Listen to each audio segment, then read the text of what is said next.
CPMൻ്റെ election തോൽവിയുമായി ബന്ധപ്പെട്ട് നമ്മൾ നല്ലതുപോലെ തോറ്റിട്ട് ജയിച്ചു എന്ന് പറഞ്ഞിട്ട് കാര്യമില്ല. എന്തുകൊണ്ട് തോറ്റു എന്നത് കണ്ടുപിടിക്കണം എന്ന് CPIMൻ്റെ സംസ്ഥാന ജനറൽ സെക്രട്ടറി സഖാവ് ഗോവിന്ദൻ മാഷിൻ്റെ ഒരു സ്റ്റേറ്റ്മെൻറ്റ് കണ്ടു.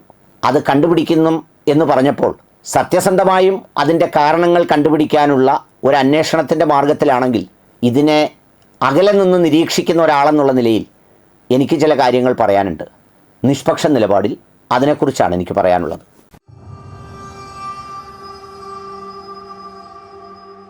CPM തോൽവിയുടെ കാരണങ്ങൾ കണ്ടുപിടിക്കണമെന്നും ശരിക്കും തോറ്റുവെന്നും തോറ്റിട്ട് ജയിച്ചെന്ന് പറയുന്നതിൽ കാര്യമില്ലല്ലോ എന്ന് പറയുന്ന സംസ്ഥാന ജനറൽ സെക്രട്ടറിയുടെ ഒരു പ്രസ്താവന കാണാനിടയായി.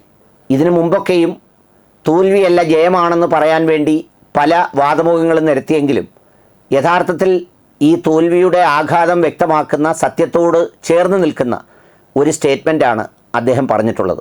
ഇനി അതുമായി ബന്ധപ്പെട്ട് എനിക്ക് പറയാനുള്ള ചില കാര്യങ്ങൾ പങ്കുവെക്കാം എന്നാണ് ഞാൻ വിചാരിക്കുന്നത്. അതിൽ ഒന്നാമത്തെ കാര്യം, ഞാനിത് പറയുമ്പോൾ ഒരു കാര്യം വളരെ വ്യക്തമായി മനസ്സിലാക്കണം.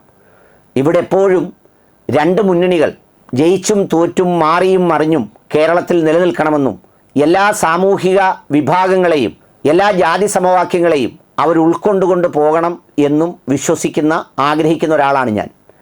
ഒന്നില്ലാതായി പോയാൽ അതിന് പകരം ഉണ്ടാവുക വിദ്വേഷ രാഷ്ട്രീയത്തിൻ്റെയും വർഗീയതയുടെയും പക്ഷപാതിത്വപരമായ നിലപാടുകളുടെയും ഭാഗത്ത് ഇന്ന് നിൽക്കുന്ന, നാളെ അവരിനി എങ്ങനെയാവുമെന്നറിയില്ല, ഇന്ന് നിൽക്കുന്ന ഒരു സംഘമാകും എന്നുള്ളതുകൊണ്ടാണ് ഈ ആഗ്രഹമുള്ളത്. അതുകൊണ്ടുകൂടിയാണ് ഇതൊക്കെ പറയുന്നത്. അതിലൊന്നാമത്തെ കാര്യം, CPM എന്ന് പറയുന്ന പാർട്ടിയെ സംബന്ധിച്ചിടത്തോളം വളരെ തുറന്ന ചർച്ചകൾക്കുള്ള അവസരങ്ങൾ നൽകുന്ന ഒരു പാർട്ടിയായിരുന്നു. നേതാവ് മുതൽ താഴെയുള്ളവരെ വരെ തുറന്ന് വിമർശിക്കുകയും ആ വിമർശനങ്ങൾ സ്വീകരിച്ചുകൊണ്ട് തിരുത്തൽ വരുത്തുകയും അങ്ങനെ വിമർശിക്കപ്പെടുന്നതിൽ കാമ്പും കഴമ്പും ഉണ്ടെങ്കിൽ അവരൊക്കെയും അങ്ങ് പാർശ്വവൽക്കരിക്കപ്പെടുകയും മാറ്റി നിർത്തപ്പെടുകയും പ്രവർത്തിക്കുന്നവർക്ക് അംഗീകാരം നൽകുകയും ചെയ്യുന്ന സംവിധാനമായിരുന്നെങ്കിൽ ഇപ്പോൾ തുടർഭരണത്തിൻ്റെയും വ്യക്തികേന്ദ്രീകൃത താൽപ്പര്യങ്ങളുടെയും ഫലമായി അത്തരം കാര്യങ്ങളൊക്കെ ഇല്ലാതായി. കൊതിയും നുണയും പറയുന്നവരും അതിന് ചൂട് പിടിക്കുന്നവരും കുട പിടിക്കുന്നവരും ഒക്കെയായി മാറി ഒത്തിരി ആളുകൾ. ഒരു കമ്മിറ്റികളിലും ആത്മാർത്ഥമായ ഉള്ളു തുറന്നുള്ള ചർച്ചകൾ ആരും നടത്തുന്നില്ല. അങ്ങനെ നടത്താൻ വരുന്നവരൊക്കെയും എന്തിന് അങ്ങനെ നടത്തി താനൊരിരയാകണം, എല്ലാം ഭദ്രമാണെന്ന് ഉറക്കെ അങ്ങ് പറഞ്ഞാൽ അതല്ലേ കൂടുതൽ ഭംഗി എന്ന് വിശ്വസിക്കുന്നവരായിരിക്കുന്നു ഉത്തരവാദിത്തപ്പെട്ടവർ പലരും. ഇവിടെ 2 തവണ സ്ഥാനാർത്ഥിയായി ജയിച്ചു നിൽക്കുന്നവർക്ക് ഇനി ബാൻ പറഞ്ഞ് എന്തിന് മൂന്നാമതൊരവസരം കൂടി ഉണ്ടെങ്കിൽ കളയണമെന്നും, ഒന്നും കിട്ടാത്തവർക്ക് ഞാൻ എന്തിനു പറഞ്ഞ് അടുത്ത തവണ ഒരു MLA സ്ഥാനാർത്ഥിയാകാനുള്ള സാഹചര്യം ഇല്ലാതാക്കണമെന്നും കരുതി, അല്ലെങ്കിൽ ഏതെങ്കിലും കോർപ്പറേഷനോ പദവിയോ മറ്റുള്ളത് ലഭിക്കുന്നത് ഞാൻ എന്തിന് തുറന്നു പറഞ്ഞ് നഷ്ടപ്പെടുത്തണം എന്ന ഒരു മാനസികാവസ്ഥയിലാണ് അധികം ആളുകളും ഉള്ളത്. അതുകൊണ്ട് തന്നെ ഉള്ളു തുറന്നുള്ള ചർച്ചയില്ല, ക്രിയാത്മകമായ വിമർശനങ്ങളില്ല. ദീപസ്തംഭം മഹാശ്ചര്യം എന്ന രീതിയിൽ രാജാവ് എല്ലാം തികഞ്ഞവനാണെന്ന് പരസ്പരം അങ്ങോട്ടും ഇങ്ങോട്ടും പറഞ്ഞും പുകഴ്ത്തിയും അത്തരത്തിൽ മുന്നോട്ട് പോകുന്ന ഒരു സ്ഥിതിവിശേഷമാണ്. അത് തുറന്നു വിടാൻ, സ്വതന്ത്രമായ ചർച്ചയ്ക്ക് വഴിതെളിച്ചാൽ ഗോവിന്ദൻ മാഷ് ചോദിച്ച ചോദ്യത്തിൻ്റെ ഉത്തരം നിങ്ങളുടെ പാർട്ടി സംവിധാനത്തിൽ നിന്ന് തന്നെ കിട്ടും എന്നുള്ളതാണ് സത്യം. ഈ കമ്മിറ്റി ഇല്ലാത്ത നേരത്ത് ഒറ്റയ്ക്കൊന്ന് സംസാരിച്ചാൽ, അതും അവരുള്ളു തുറന്ന് സംസാരിക്കുന്നത് മറ്റു പാർട്ടി പ്രവർത്തകരോടോ അതിൻ്റെ നേതാക്കളോടോ ആണ്. കാരണം സ്വന്തം പാർട്ടിയിലുള്ളവരോട് സംസാരിച്ചാൽ അതെങ്ങനെ വ്യാഖ്യാനിക്കുമെന്ന് ഭയമുള്ളതുകൊണ്ട്. ഒരു ഉദാഹരണം പറഞ്ഞാൽ, കൊല്ലത്ത് സിനിമാ നടൻ ശ്രീ മുകേഷ് സ്ഥാനാർത്ഥിയായപ്പോൾ ഒത്തിരി ആളുകൾ പല സ്ഥലങ്ങളിൽ നിന്നും പലരും ഇതെന്ത് സ്ഥാനാർത്ഥി, പ്രേമേന്ദ്രനെ എതിർക്കാൻ ഇത് മതിയോ എന്ന് ചോദിച്ചുവെങ്കിലും പിന്നീട് ഈ വേദികളിലെത്തുമ്പോൾ അവരൊക്കെയും ഇത് ഉജ്ജ്വലം എന്ന് പറഞ്ഞാണ് അങ്ങനെ അങ്ങ് തുടർന്നുകൊണ്ടിരിക്കുന്നത്. യഥാർത്ഥത്തിൽ ഒന്നാമത് സംഭവിച്ച സംഗതി അതാണ്. രണ്ടാമത്തെ ഏറ്റവും പ്രധാനപ്പെട്ട കാര്യങ്ങളിലൊന്ന്, CPMൻ്റെ ഏറ്റവും പ്രധാനപ്പെട്ട വോട്ട് ബാങ്ക് ഈഴവ കമ്മ്യൂണിറ്റിയാണ്. ആ കമ്മ്യൂണിറ്റിയിൽപ്പെട്ടവർക്കാണ് കൂടുതൽ പാർട്ടികളിൽ പ്രാതിനിധ്യമുള്ളതും മന്ത്രിയിലും മന്ത്രിസഭയിലും അത്തരം കാര്യങ്ങളിലുമൊക്കെ പ്രാതിനിധ്യം കൊടുത്തിട്ടുള്ളതും എല്ലാം അങ്ങനെ തന്നെയാണ് പോകുന്നത്.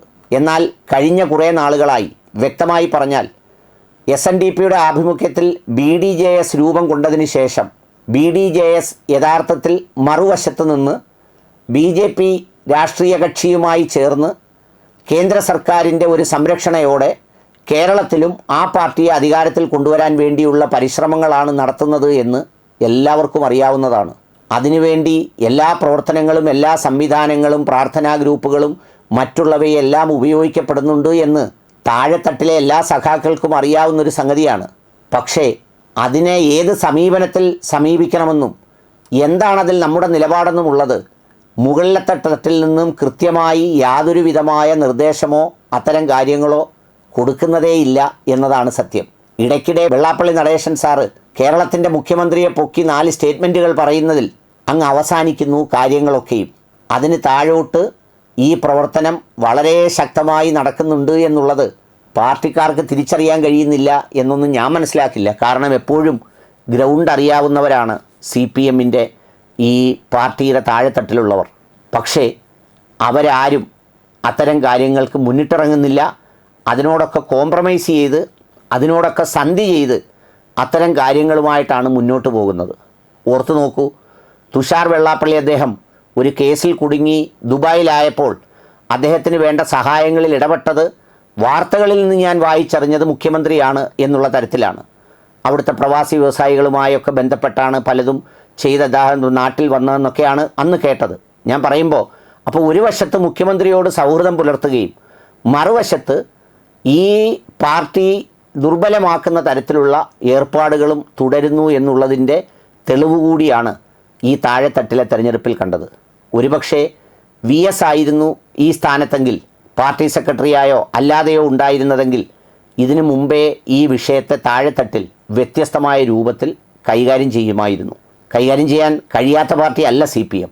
പക്ഷേ അത്തരം കാര്യങ്ങൾ ശ്രദ്ധിക്കുന്നില്ല എന്നതാണ് അതിൻ്റെ ഏറ്റവും പ്രധാനപ്പെട്ട ഒരു കാര്യം. മൂന്നാമത്തെ മറ്റൊരു പ്രധാനപ്പെട്ട കാര്യം എന്ന് പറയുന്നത് അത് വേറൊന്നുമല്ല. പിണറായി വിജയൻ സഖാവ് വളരെ ദീർഘനാൾ പ്രവർത്തന പാരമ്പര്യമുള്ള ഒരാളാണ്. അടിയന്തരാവസ്ഥയിൽ ജയിലിൽ കിടന്ന് ഒരുപാട് പീഡനങ്ങൾ അനുഭവിച്ചിട്ടുള്ള ആളാണ്. താഴെത്തട്ടിൽ നിന്ന് പണിയെടുത്ത് മുകളിൽ കയറി വന്ന ആളാണ്. ഒരുപാട് ശാരീരികമായ ബുദ്ധിമുട്ടുകളെ ഒക്കെ അവഗണിച്ച് 2ാം തവണയും തുടർഭരണം ഉറപ്പാക്കിയ നേതാവാണ്. അദ്ദേഹത്തിൻ്റെ ശൈലിയും അദ്ദേഹത്തിൻ്റെ രീതിയുമൊക്കെ ഒരുപക്ഷെ കേരള സമൂഹം വ്യത്യസ്തമായൊരു കാഴ്ചപ്പാടിൽ കണ്ടേക്കും.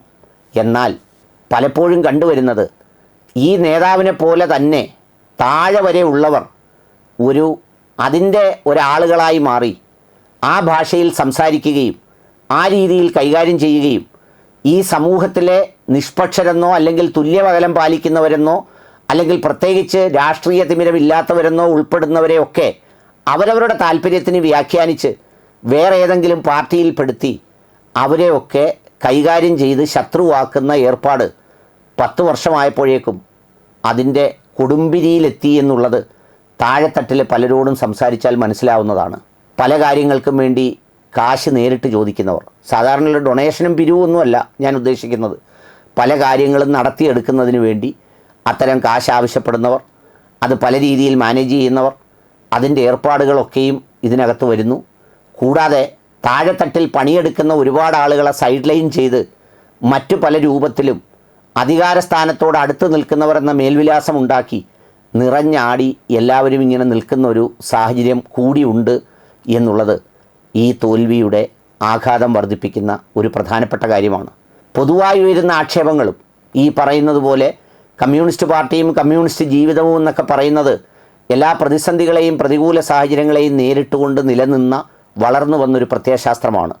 മറ്റു പലതിനെയും പോലെ എല്ലാത്തിനോടും അതിൻ്റെ അണികളോ വിശ്വസിക്കുന്നവരോ സന്ധി ചെയ്യില്ല എന്ന് മാത്രമല്ല, അങ്ങനെ സന്ധി ചെയ്താൽ എന്തിന് പിന്നെ അതിലേക്ക് സമാനമായ മറ്റെന്തിലേക്കെങ്കിലും ആയിക്കൂടെ എന്ന് പറയുന്ന രീതിയിലേക്ക് മാറി ചിന്തിക്കുന്ന ഒരവസ്ഥയും ഉണ്ടാകുമെന്നുള്ളത് ഉറപ്പാണ്.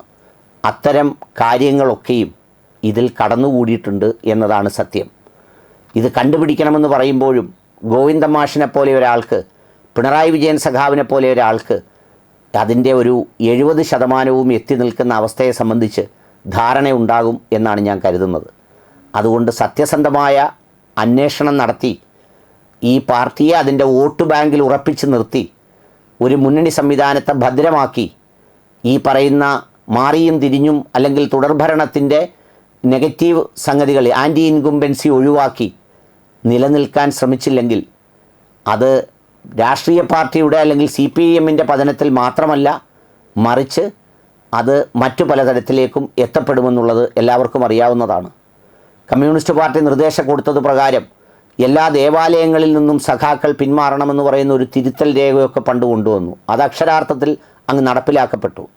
പല സ്ഥലങ്ങളിലും ദേവാലയങ്ങളൊക്കെയും ഈ പറയുന്ന സംഘപരിവാർ രാഷ്ട്രീയത്തിൻ്റെ ആളുകളുടെ കയ്യിലാണ്. അവരുടെ കയ്യിലാകുന്നതിൽ കുഴപ്പമൊന്നുമില്ല, പക്ഷേ അവർ മാത്രമാണ് ഉള്ളത്.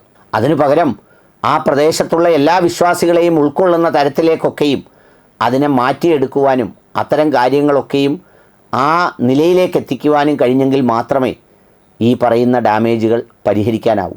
അതിന് ആത്മാർത്ഥമായ സത്യസന്ധമായ ഇടപെടലുകളാണ് ആവശ്യമെന്നുള്ളതാണ് എൻ്റെ നിലപാട്.